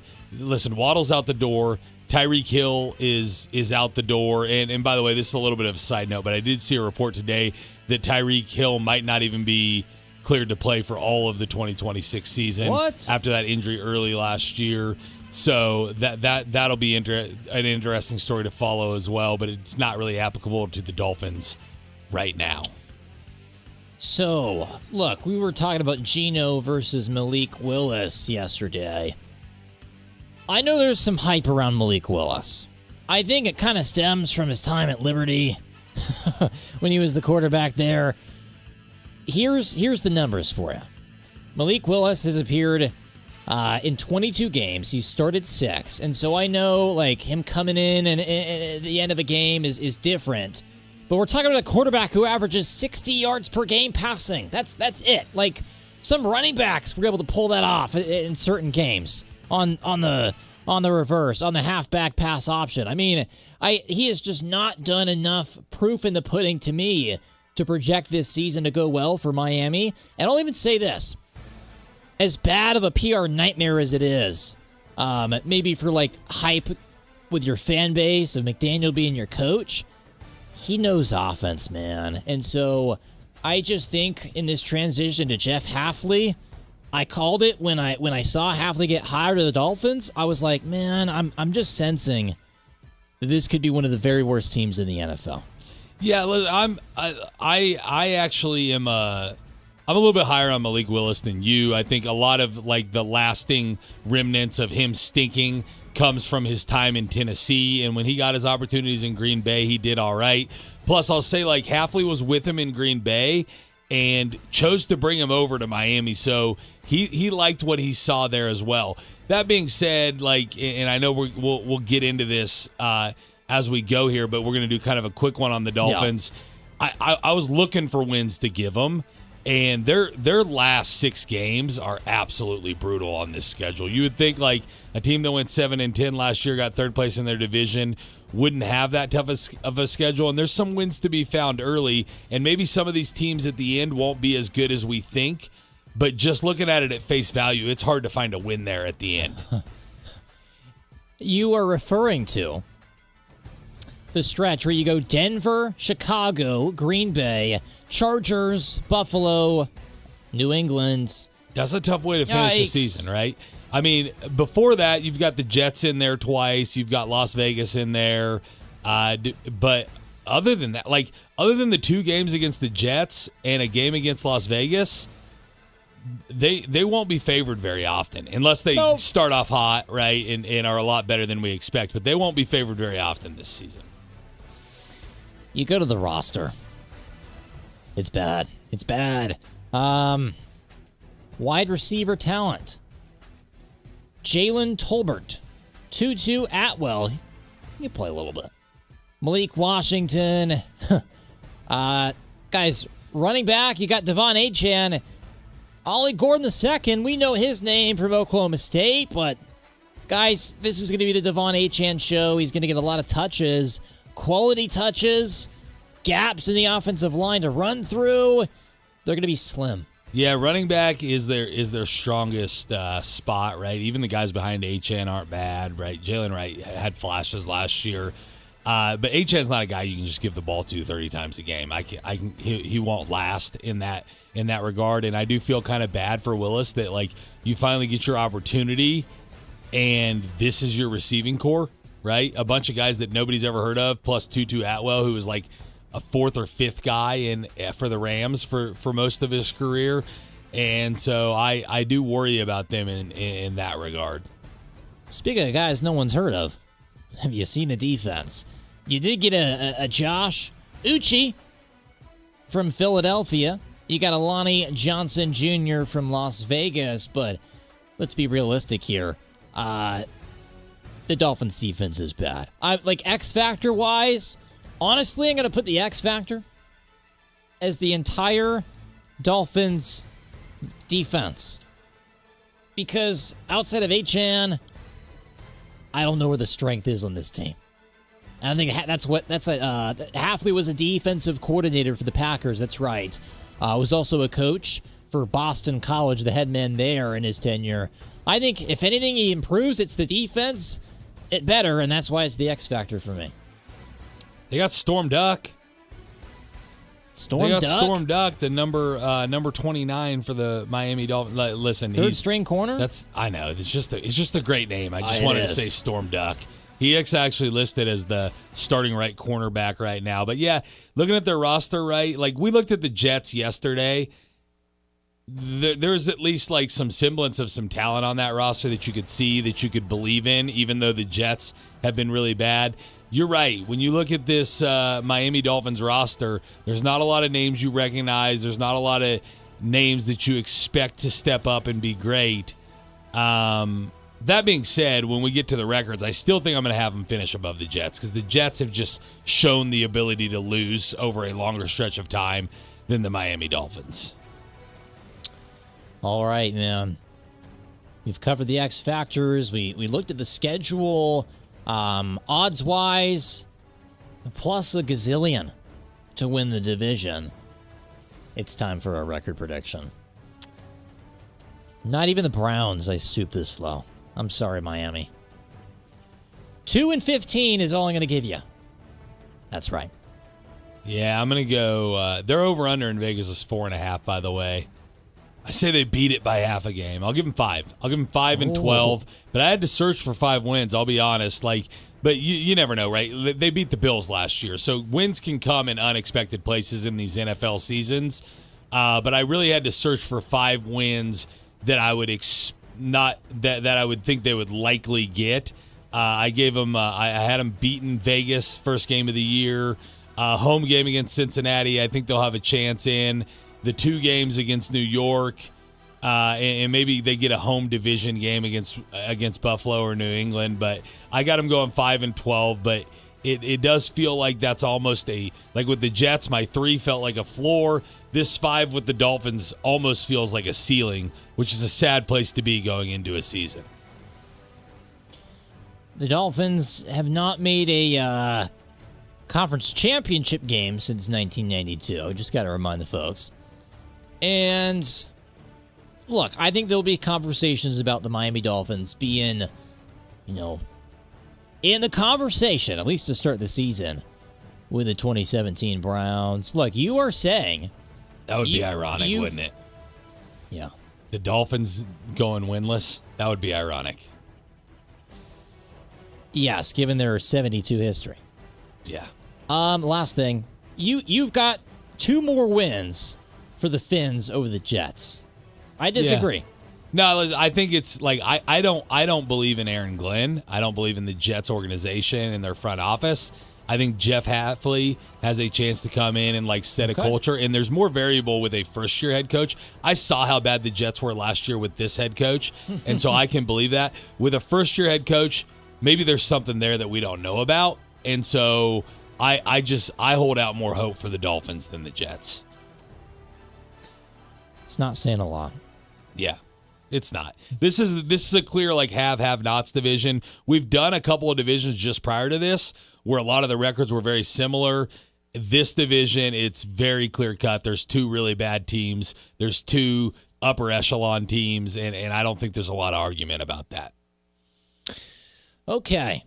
It's time to move off of whatever that was with the Miami Dolphins, the comprehensive coverage series, and let's get to something a little bit more relevant. It is the World Cup. It is the World Cup. Let's brace ourselves here. Let's be a little nice. Let's start with what happened today, guys. Egypt and Argentina. Man, I was maybe getting ready for a huge segment today, talking about one of the biggest upsets maybe in World Cup history. Look, Egypt had it going, man, and I was watching a good amount of this action, good amount of the match, and Egypt up to nothing. Look, the crowd was getting into it. I think a lot of people at home were starting to root for the Egyptians, and I think for the way I was watching, like I don't like break down soccer, but from kind of my sports career standpoint, like breaking down basketball, football, baseball, whatever, I was seeing a level of energy from the Egyptian defense, right? Argentina trying to get into the box in that first half, really the first 75 minutes of that game, it seemed like a daunting task, right? Just the energy from Egypt. They were busting out fast breaks. This game at one point late turned into an all-out tennis match where they're going up and down the pitch, back and forth. That might be some of the best soccer I have seen. Now, Argentina comes back. They win 3-2. I think there's a real gripe from Egypt. One of their goals, I think it would have been the second of 3 if they would have gotten 3, was taken away due to a player stepping on the other player's cleat, and it was way behind the play, way earlier before the goal sequence. Hey, there's a little bit of controversy here, but on the other side, Argentina, the defending champions from 2022, Lionel Messi, the premier player in this World Cup, gets another all-time great moment. And so from my perspective, my casual look at this, I can't complain too much. Yeah, listen, I don't know what the record is for goals in a single World Cup, but we got a bunch of guys who've got to be threatening it, right? That was Messi's 8th goal. Haaland and Mbappe both have 7, right? And so big race for the Golden Boot. I'll say this. It would have been fun to see Egypt win, but the winner of that game is going into the quarterfinal game, which is match 100, and match 100 is in Arrowhead Stadium. So I think it's good for the fans of Kansas City to keep Argentina in it and let them see Messi one last time. They'll play the winner of Switzerland and Colombia, which are in the 105th minute at 0-0 right now. So they're still in a 0-0 tie, might go to penalties. But listen, controversy aside, what Argentina is doing, what Messi's doing at age 38 is incredible. And we've seen 2 big comebacks like this now, where a team was down 2-0 with less than 10 minutes to go. The other one was Belgium. U.S. never would have played Belgium if they didn't do that to Senegal. And then we had, that doesn't mean U.S. would have won. Senegal might have beat them too. But we had now Argentina do it to Egypt. In both cases, the favorite was the one behind that came back to win. But it's a disappointing finish for the Egyptians, that's for sure. And I think a lot of Argentina fans, maybe not all of them continued to travel, but some of them probably stayed in Kansas City, right? Because that's where their group originally played. Argentina's was at Arrowhead, and you maybe had the feeling, okay, they're going to end up back here later on in the bracket. So that all makes sense. But at the end of the day, look, it's 90 minutes, maybe some change. You got to settle it on the pitch. And guys, I think there's something, even if you want to say this should have been 3-3 heading into extra time, I probably would have taken Argentina to win within the first couple of minutes to get up with a 4-3 lead if that was the hypothetical scenario, because Argentina had all the momentum, and the Lionel Messi goal was fantastic. They were just pounding the box, and then there was kind of an awkward deflection, and the teammate maybe could have taken a shot, but instead he sort of dished it right to Messi in stride and just fired it through the net. I think the goalie got some fingertips on it, but it did not matter with the velocity from 10's foot. Yeah, Messi's incredible. Just the way he controls the ball, and then the accuracy that he shoots with. It's pretty incredible. I will say this World Cup, regardless of any controversies with refereeing and stuff, and by the way, I've said this before, but every U.S. sport has tons of controversies in refereeing all the time now too. I think it's just the ad nauseum breakdown of everything that happens in sports. I don't think referees have gotten worse. I think we just look at things a little bit closer than ever before. But this World Cup as a whole has absolutely delivered, because we've had matches where a team like Egypt almost beats Argentina, and we've had the Cape Verde story and just a lot of upsets and like good performances from unexpected teams. But even despite all that, you get down to these final 8, and you're going to have 8 of the best teams in the world. You look at these quarterfinal matchups, they're going to be a lot of fun. Even though the U.S. isn't in it, we've got a lot of really good teams left in the final 8. Shout out to these football referees, man. I didn't realize Their how much conditioning? they get their conditioning, for one. 2, they get chirped at a lot more than I even thought. Like, the Egyptian coaches were going berserk at the official who was trying to manage everything, and I know they had a right to feel off about it.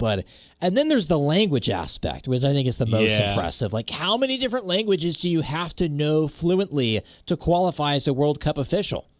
Yeah, I have no idea what the rules are on that, and maybe they look at like which languages which guys know in terms of how to assign them to matches, right? Yeah. Because you know what languages the 2 countries are going to be speaking when they go into matches. But that's an interesting question for sure, to say the least. But there's a lot of scrutiny on these guys in the World Cup. Like, we think of these American sports and the scrutiny on them from a U.S. perspective. But, like, I was listening to a guy on Coward's show earlier today, a former U.S. goalie.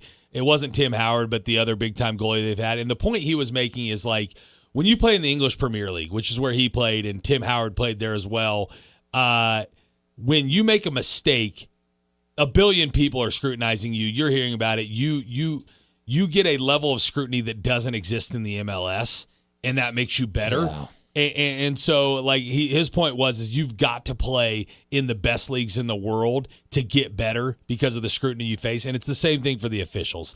These officials in the World Cup officiate in the best leagues in the world, and I guarantee they hear about it a lot. It's as crazy or crazier as we get about American football here in the States. Devin's convinced here on Facebook that the referees in soccer are wearing shoulder pads. Maybe you don't need it, but maybe some of those NFL referees could use them. They get knocked over from time to time. They have a lot of equipment. I don't know that it's shoulder pads, but they carry like the spray paint, a camera. They've got a lot of stuff going on. All I know is kind of what you were hinting at a little bit, a good segue in terms of the MLS. You don't really get put on blast for a major mistake. Matt Freese, unfortunately, in the World Cup, what you did for the United States against Belgium, people are saying he pulled a Youngway coup, just kicking turf, nothing but it. Yeah, that was it, right? Yeah, that's a good example. It's tough. So, all right, with that, let's go to the Maximum Outdoor Equipment phone lines. You are on the press box. What's up? Hey, Jay-Z. What's up, Dakota? Not so much. My dark horse in the finals would be France and England. France and England. Okay. I like that. So England's a slight favorite over Norway. France is favored over Morocco. Then France would play the winner of Spain and Belgium. England would likely get Argentina, maybe Colombia or Switzerland, depending on what happens in that match. But, yeah, that'd be a fun final. For sure. I think a lot of people want the rematch of Argentina and France. I could maybe see Norway. If they're going to play good defense and then just leave the offense to Holland, Norway might get past England. I think Argentina's shaky right now. I think at this point, Holland, at least from a U.S. audience perspective, people would like to see Norway continue on, right? Like Holland has become like a cult figure in this deal, and it'd be fun to see Holland and Messi square off in the semis, Norway, Argentina. That's what I'd like to see. I wish it was Scotland and Norway. Yeah, Scotland have a lot of work to do. Yeah. They're not too big. That's all. Thanks, Dakota. We appreciate it. All right, hey, we've been thinking about this. Yeah. What I'm staring at right now is my little TBT live read, guys. July 20th, July 23rd. Let's pack the Roundhouse. Your favorite former Shockers are back with the Aftershocks. Dexter Dennis joins this year's team, and the grand prize is doubled to $2 million. Speaking of prizes, Sasha, I think people should call the show right now if they want to win 2 tickets to the TBT. We were giving away some last week. 522-1410. Let's bring you on the show. Let's see what you think about the Aftershocks here coming up this summer. 316-522-1410. Would you like 2 tickets to see the Aftershocks? Guys, tbthoops.com as well. You can get them. The Shocker box office.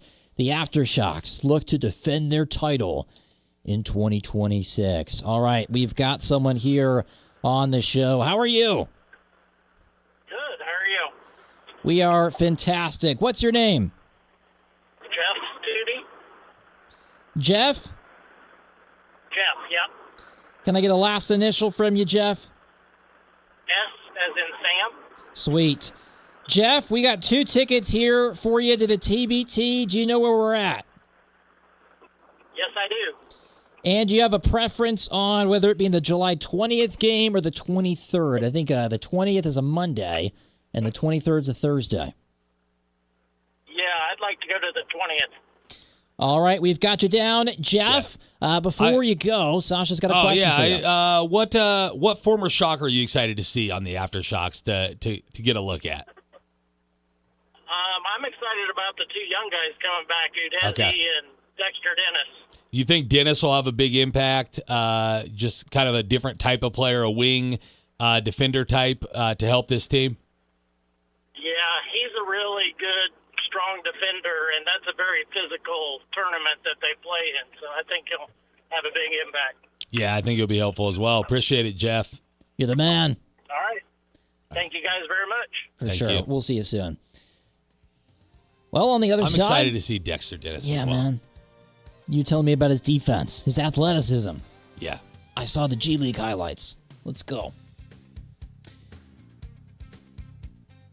Me and Devin are just talking about Zinedine Zidane over there on Facebook. You don't need to worry about it. Former French, incredible football player. Zinedine Zidane. I remember him. Him and Henry played together. They were pretty good. It's close to a good Z last name, guys. That's really close. No cigar, though. Yeah. We'll be back. We'll talk with Andy Stats. He's down at the Big 12 Media Day for us. That'll be fun. Call the Press Box now on the Maximum Outdoor Equipment phone lines at 522-1410. The Press Box on KGSO. Ladies and gentlemen, this is The Odd Couple with Rob Parker and Kelvin Washington. There's only one way of looking at LeBron James' tenure in Los Angeles. It was a dud. Can't call it a complete failure because he did win a championship. Mickey Mouse Championship, the bubble, whatever you want to call it, it was a dud. This is The Odd Couple with Rob Parker and Kelvin Washington. Evenings on KGSO. And find KGSO on the SC Wichita app. Attention Kansas voters, this is an important reminder from the Office of the Kansas Secretary of State. Beginning this year, Kansas elections will not include a 3-day grace period. All ballots must be received by the close of polls on Election Day to be counted. If you plan to vote by mail, return your completed ballot as soon as possible. You may also return your ballot in person to your county election office. Please visit votekansas.gov to access your mail ballot application. Sponsored by the Office of the Kansas Secretary of State and aired in cooperation with this station. Fire sale at the Black Friday Deals and Discount Store on 47th and Broadway. Truckloads of brand new items from Amazon, Walmart, and Target. But for just $10, nearly everything in the store is on sale for just $10 Friday and $7 on Saturday. Electronics like controllers, laptops, headphones, just $10. Name brand clothing and shoes, Stanley Cups, accessories, all kinds of household items, just $10. Come check out the brand new Ashley furniture for discount price. 120 days, same as cash, $5 down. So don't break your budget and shop today at the Black Friday Deals and Discount Store. Straight Talk Wireless presents Pickup Truck Wisdom. Trust is earned. That's why I've stuck with Straight Talk. Same price since 2009 on Verizon's 5G network. Cause shoot, anyone can make a promise. Keeping it for years, that means something. Now plans starting at $25 a month with 4 lines. Find us at straighttalk.com and Walmart. Straight Talk Wireless. Straightforward. Always. Same price claim applies only to the base monthly price of our $45 plan from October 2009 to present. Burwell Construction has been a trusted name in the roofing business as a local company. Whether you're still trying to get a new roof from storms or have general wear and tear, call Burwell Construction at 316-794-3430. Burwell Construction will evaluate your roof and work with you from start to finish, even help with any insurance claims. Join the thousands of others and trust your next roof to Burwell Construction. 316-794-3430 or burwellconstruction.com. If it's built well, it's Burwell. Burwell Construction. This is Stu Gatz and Company live. The audience wants this. You're listening to Stu Gatz and Company live My objection to soccer in the World Cup is, A, there's never goals scored. And so in this particular World Cup, it helps that we have a bunch of goals scored. It helps that the stars are scoring those goals. And, of course, the United States being relevant thus far certainly has piqued my interest, yes. Stu Gatz and Company, live. Weekdays at 2 p.m. on KGSO and on the SC Wichita app. Wichita's sports leader, KGSO, is brought to you by Devon James. Devon James Injury Lawyers. Call 888-8888. That's 888-8888. Wichita owned. Wichita proud. This is KGSO.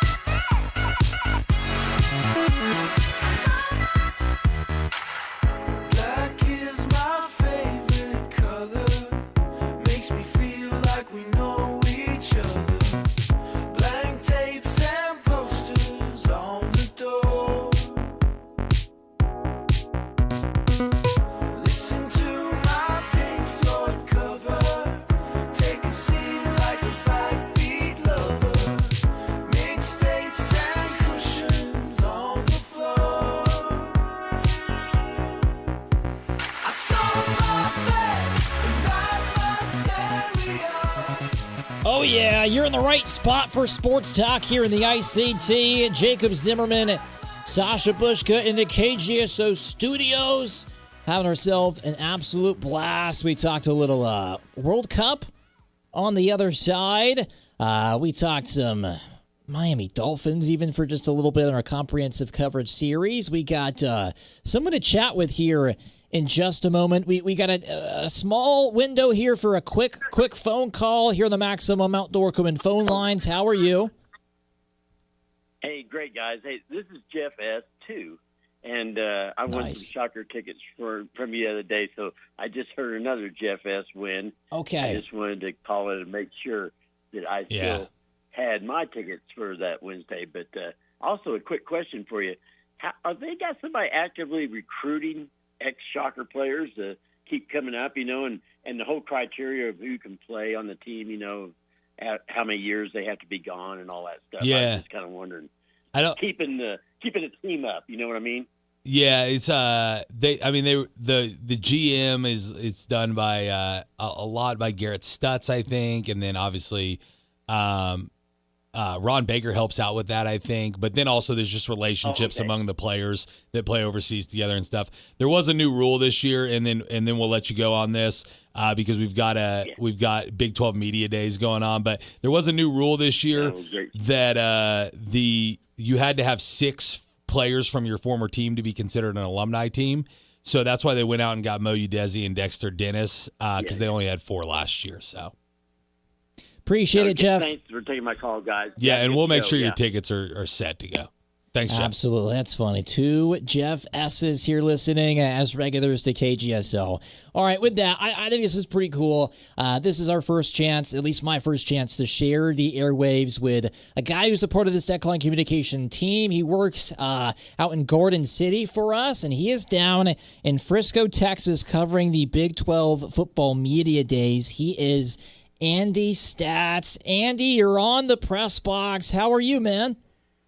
Gentlemen, how are things going up there? It's going great. You sound great, coming through loud and clear. Excited for these Big 12 Media Days and to find out about KU and K-State. What have you I know you got there just a couple of hours ago, but what's the vibe like out there in Frisco at Big 12 Media Days so far? Sasha, you said it already, man. It's just pure excitement, right? This is one of the few times when all of the coaches, all of the players, everybody that's covering this conference can come together when everybody's on a level playing field. Everybody's 0-0. There's just so much opportunity in front of all these teams. Who's going to be the one that surprises everybody? Who's going to fall in the standings? What sort of changes are we going to see from every team this year? You just walking around the area, even where I'm staying at is nowhere near where the actual media days are going on at the Cowboys practice facility there, which is it's the next thing closest to Jerry World. It's like Jerry Continent, basically, if I had to rank it in the tier list there. But you could just tell everybody here is super pumped for this next season of Big 12 football. All right, Andy, do want to shout out some sponsors here making your trip possible. Moneytown Pawn, Jewelry Savers, BNC Barbecue, Mr. B's, all making Andy's adventure there in Frisco, Texas possible. Of course, KU and K-State will kind of have their big shine. They split it up into 2 different days to divide the teams and just make it all work. So I'll kind of go big picture here with you, Andy. Colin Klein taking over for K-State. This is a new era of football for the Wildcats. A lot of fans, especially in your region out there in Garden City, are Wildcat Nation. Tell me a little bit about like the public hype that you're hearing about with Colin Klein, and how do you think he's going to do?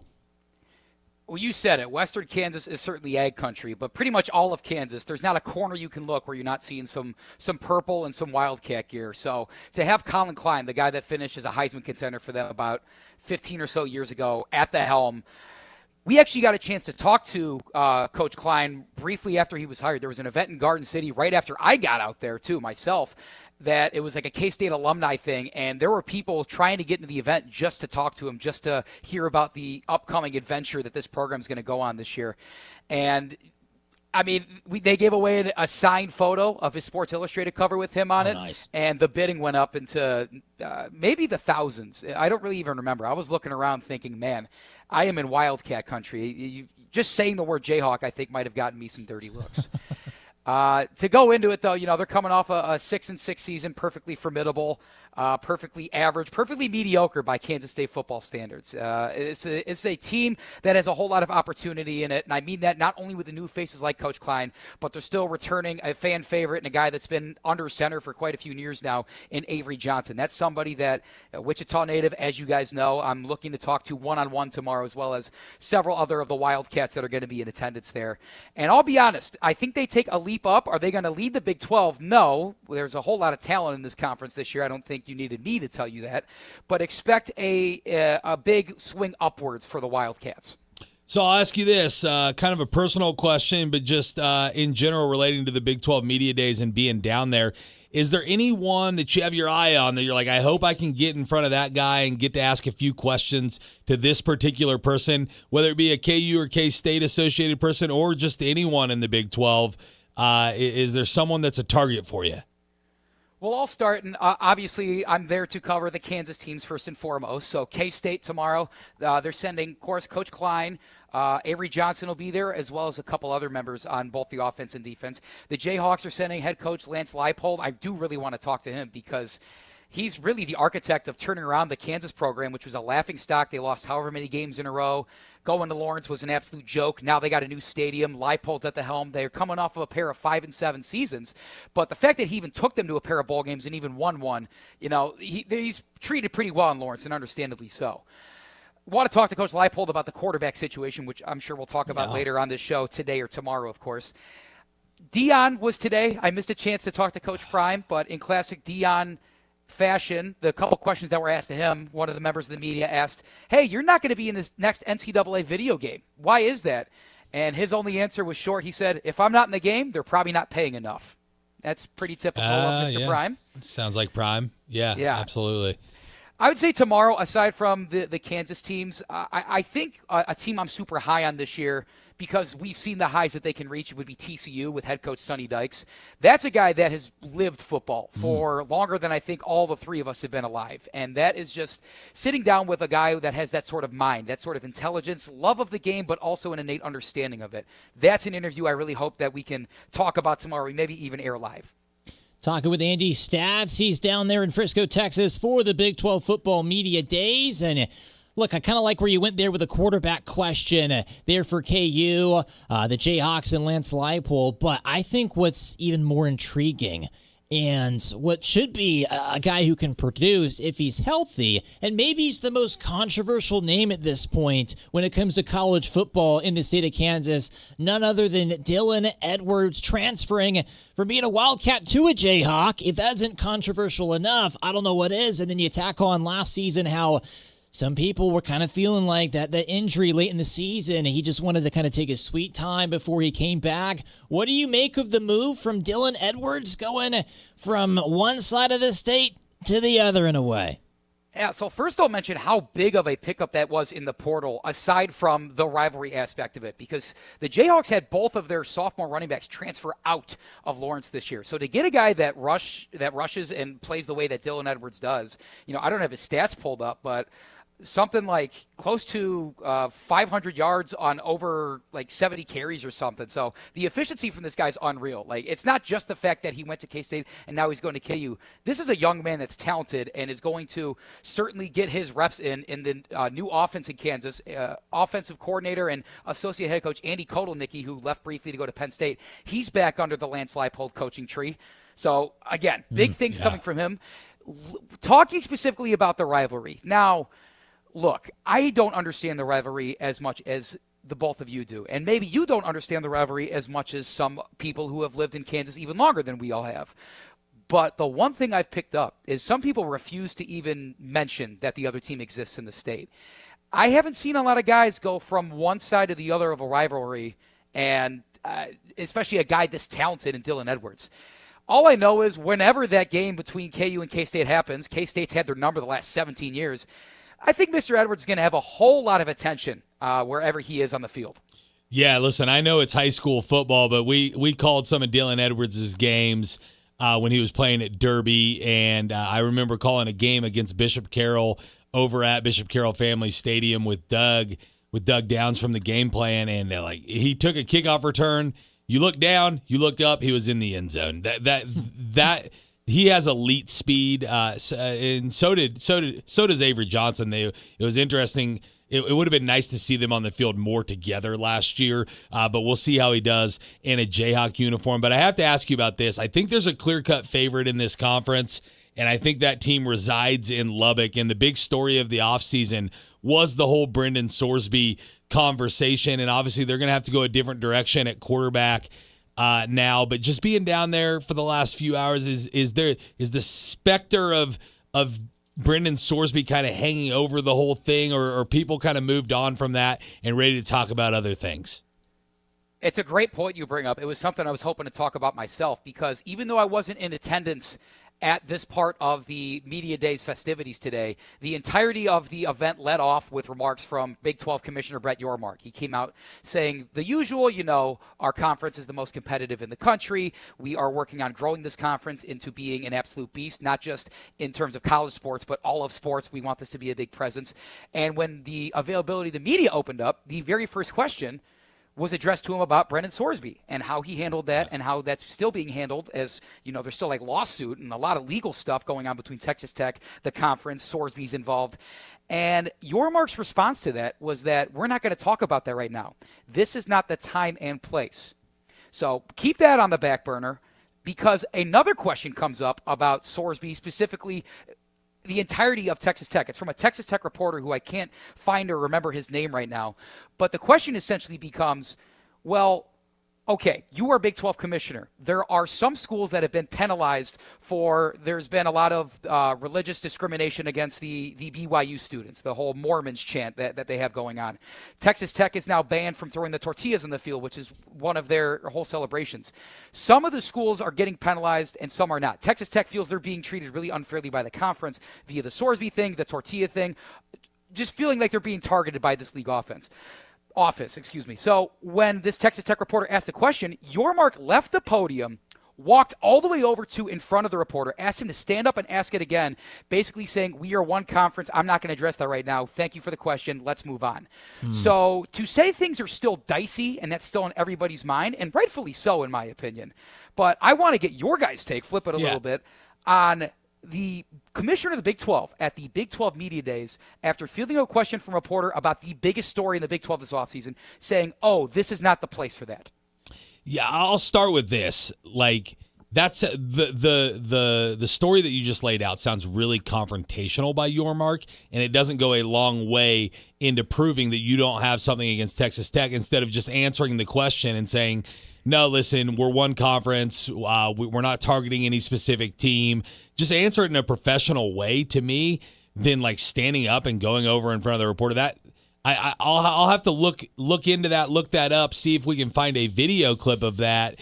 But as far as not answering the stuff about Sorsby, it feels like it may be the place to answer that stuff. And instead of giving a non-answer, answer it decisively and be done with it, because it's just going to mill around. It's just going to have a cloud over the whole thing if you just leave it sitting out there. I think if you unjustifiably try to make a fool out of a certain reporter, and like all the reporters know that it's the coach or it's the commissioner, whoever it is at the podium who is actually out of line, that's about maybe the worst PR thing that you could do. I think for your mark, that's certainly that's an L, as we would say. That's not a check mark. I need to see the video to make more statements on that, but that is not a good start there for your mark here in the Big 12 Media Days. Maybe last question for me. Andy, stats down there at the Big 12 Media Days in Frisco, Texas. You had mentioned a little bit about Deion Sanders earlier on here in our segment, and it kind of feels like it's the end of the road for Deion. I mean, he's plus 12,000. He's last in the conference Big 12 championship odds. His son's now in the NFL. Travis Hunter's in the NFL. I do see this being the last season that he coaches at Colorado, whether he steps down or he's fired. What do you think about that? I don't disagree. I understand the hype around Coach Prime has vaulted Colorado into like mythical status. We all see the celebrities that they're getting field side for one of their run-of-the-mill games against an out-of-conference opponent, right? They're playing Fresno State, and you got guys down there making millions of dollars at the pro level. Not even football guys. You had basketball. You had NBA athletes down there just wanted to be a part of what's going on there in Coach Prime's team. The experiment started off great. After a 3-9 season last year, things are turning a little bit in Boulder, and it's not for the better for the Buffaloes, because there is definitely a dramatically overhauled roster, right? The coaching staff is much of the same. That was commented on by Deion as well, where he said, quote, "We're pretty darn good." Again, what else did you expect from a guy that called himself primetime? But in all seriousness, most of the predictions I'm seeing, and I completely agree with these, Colorado is probably going to end up, if not second last or third last, maybe dead last in this conference. This is a really reloaded and rebuilt top to bottom conference, whether you look at Texas Tech, who is definitely the favorite to repeat, as Sasha said, as conference champions. Whether you look at some upstart teams, how well did BYU do last year down the stretch? How rejuvenated is Utah? Arizona State, headed by Kenny Dillingham, is going to be always a formidable foe in this conference. And unless something changes, unless Deion really maybe puts, I hate to say this, a lot of it's about him. He needs to make it a little bit more about what's going on around him. And, of course, media people still always will want to talk to Deion. But the matter of the fact is, if he doesn't start winning games, the luster of the Coach Prime era is going to run its course. Yeah, I think things are going to take a serious shake-up at the top of the conference, and at the bottom there could be a lot of dramatic headlines we hear into the offseason with Deion Sanders. Andy, last thing, I know you were on the game plan this morning, I believe, and you're still kind of trying to introduce yourself to the Wichita audience. Give us a little bit about your background. I know you're from Cleveland. Give me your sports interests, man. Oh, boy, how much time we got? Rapid fire. About 90 seconds, if Good. that. Okay. Well, Jay-Z is correct. I am born and raised in Cleveland, Ohio. I attended Ohio State, so I'm a Big 10 instead of a Big 12 guy, as Doug mentioned earlier. If that turns some people off, well, so be it. I'm a Big 10 guy through and through. Last 3 national championships. Yeah.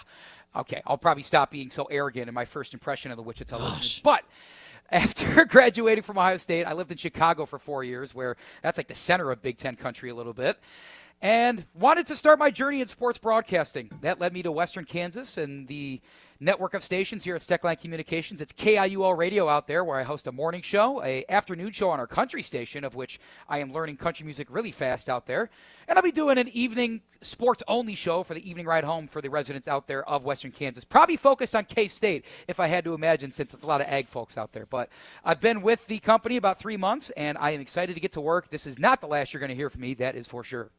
All right, well, he is the numbers guy, Andy Stats, doing great work, as you just heard there in Garden City, and he's working his tail off down in Frisco, Texas for the Big 12 Media Days over the next 2 days. Andy, we got a comment from Jim on Facebook on the way off for you. I won't even give you a chance to respond. He says, did that Ohio guy just acknowledge Michigan won a national championship? No comment. I'm done. All right, Andy, we'll see you. Thank you, gentlemen. Absolutely. Big shout out to Moneytown Pawn, Jewelry Savers, BNC Barbecue, and Mr. B's Donuts. We'll be back. Jim, you got a funny comment as well. We'll read it on the other side. This segment of the Press Box is brought to you by Wichita Clear Bra, the ultimate car care and protection. Online at wichitaclearbra.com. The Press Box on KGSO. The road to the football season starts at Big 12 Media Days, July 7th and 8th. Join KGSO live from the Star in Texas for coach and player interviews as the excitement builds for what promises to be a thrilling season for both KU and K-State. Get extensive coverage on Wichita's #1 sports talk, KGSO, during the game plan and press box, bringing you the latest news and insights straight from Big 12 Media Days. Coverage is proudly sponsored by Moneytown Pawn, Jewelry Savers, BNC Barbecue, and Mr. B's Donuts. Come check out the defending champion Aftershocks at Charles Koch Arena starting July 20th in the new look TBT. The Wichita State alums will be hosting the New Mexico alumni team as part of a best of 3 series on the road to TBT's now $2 million prize. Dexter Dennis joins this year's roster of Shocker legends playing July 20th and 23rd. For tickets, go to tbthoops.com, the Wichita State box office, or listen for giveaways here on this station. And stay tuned for the radio call The Aftershocks here on KGSO.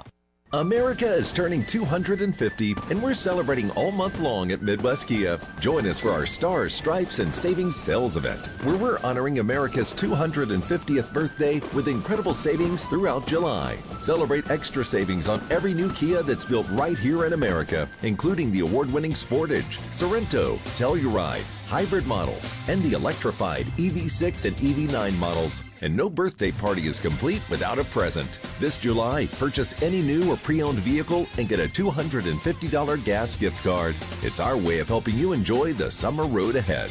Plus, every new Kia comes with that unbeatable 10-year, 100,000-mile limited powertrain warranty. But hurry, this special Independence Day offer and the $250 gas gift card won't last forever. Visit MidwestKia.com. And remember, We want to see ya in a Midwest Kia. see dealer for details. Offer ends July 31st. Warranty is a limited powertrain warranty. KGSO has a new app. Listen online, call the shows, and register to win big prizes by finding the SC Wichita app in your app store.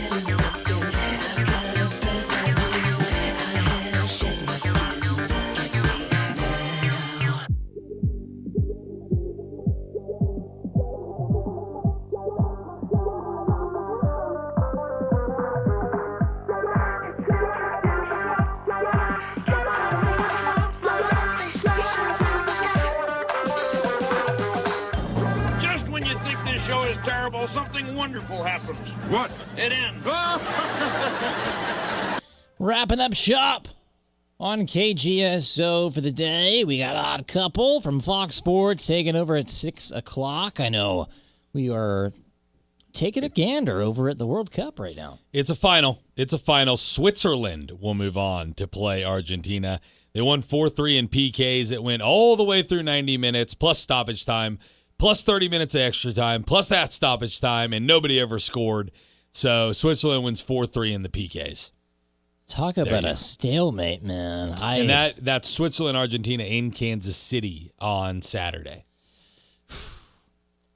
Anything on your mind, dude? Anything on your radar? I do have a little NFL story. Well, real quick, let's address some of these comments from Jim and Devin. Oh, yeah. Has Avery Johnson ever thought about being a two-sport athlete? He could help their basketball team. That's a little jab at the basketball team by Jim. But I do like this comment by Devin because I did see this tweet from Tom Brady. He said, what Messi did today might top his 28-3 comeback. No. Thoughts? No. Probably not. I mean, it actually wasn't even as impressive as what Belgium did in their round of 32 game. but I guess there's a little more stakes. So they're both impressive. I'll take the 28-3 deal. For the ring. Yeah, that's right. Because it was in a Super Bowl as well. That makes a big difference. Okay. What do you got? I was seeing stuff. I don't even know if we talked about this the other day. Probably not. But like Brandon Ayuk, is he a Commander? Is he not? Apparently, Brandon Ayuk and Jaden Daniels are having what a lot of people speculate is like fake beef online. And apparently there was like a parody account that was impersonating as Jaden Daniels and said Ayuk to retire, and it was just fake. But I've about had it with Brandon Ayuk, and like every couple days I just see some recommended video from Ayuk, and he's just off his rocker, and he's trying to get out of the Niner contract and on his way over to the Commanders. I guess he is tight with those guys. I don't know. Maybe we shouldn't even talk about him. He's not worth it. Brandon Ayuk's a clown. Yes. What were you telling me about Tyreek? So wait, is he for sure going to the Commanders? Is that just like... No one knows. Yeah. No one knows. It's up to the Niners, really. What were you telling me about Tyreek earlier today? He's maybe not going to play this season? Yeah, I saw from a reputable source that Tyreek Hill may not be cleared for the entire 2026 season. So it was a Chiefs source that tweeted it or put it on socials. I think probably because there's some holdout in Chiefs Kingdom that Tyreek Hill might re-sign with the Chiefs at some point when he is like getting closer to being cleared to play. But I guess there's a chance that he may not play at all in 2026, which would make him kind of high up on the free agent, not high up, but like a free agent heading into the 2027 season if he can make a comeback then. He's a guy who relies on athleticism a lot. If that serious of an injury, he's probably not ever going to be what he once was. The question is, can he be as good once as he ever was? I think for Tyreek, like in terms of straight line speed, he can still play. But going into his age 32 season, if he doesn't even play it, and he's got to wait till he's 33 years old to step back on the gridiron, that is going to be a fall from grace for Tyreek Hill. And I think the rest of the route tree, like everything but a go route, right, the 9, I think he's going to struggle. And so he needs to be like the 4th wide receiver on a depth On the chart. way out, then, Tyreek Hill never plays another snap. Hall of Famer? Question mark? He has 1,100 yards. Or no, 11,000. I say yes. There's a lot of receivers with that much or more that haven't got in yet. But he's a 5-time first-team All-Pro. You gotta get Pro in Bowl Holt. every season of his career until the last 2. Yeah, I think I would put him in, right? You just got to get Holt and Steve Smith in first, probably. Yeah. And then you're there. All right, that does it for the press box. Safe travels home.